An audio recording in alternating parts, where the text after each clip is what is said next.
The first time one of the residents whispered my name, I told myself it was a coincidence, until I remembered I'd never introduced myself to her.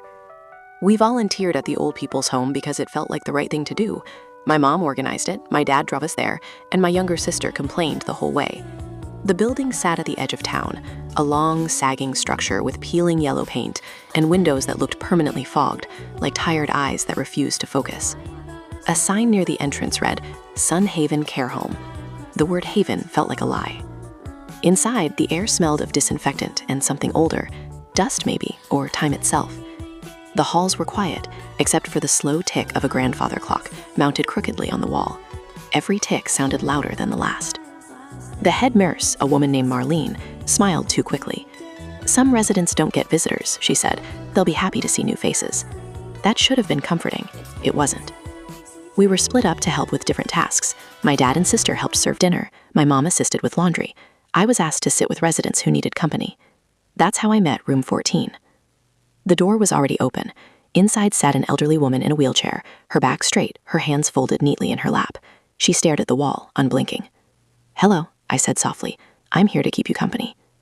Her head turned slowly. Her eyes were pale, cloudy, but sharp. "You came back," she said. "I think you're mistaken," I replied. "This is my first time here." She smiled. "That's what you said last time." A chill crept up my spine.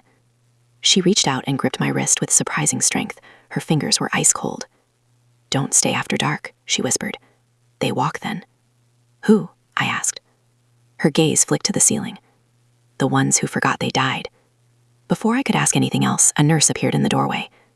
"Don't listen to her," the nurse said quickly, prying the woman's hand away. "Dementia." But as she wheeled the resident out, the woman leaned close to me and murmured, "You screamed louder before." That night we stayed late. Too late. The sun vanished behind the trees, and the hall lights dimmed automatically. The building felt different. Heavier.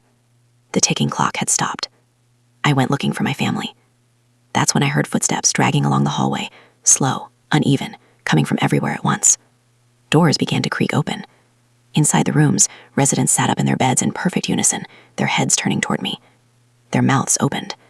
They spoke together. "You promised to stay." I ran.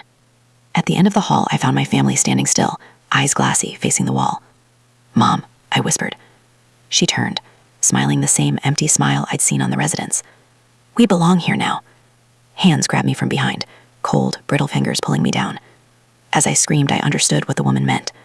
Volunteers don't leave Sun Haven. They replace them.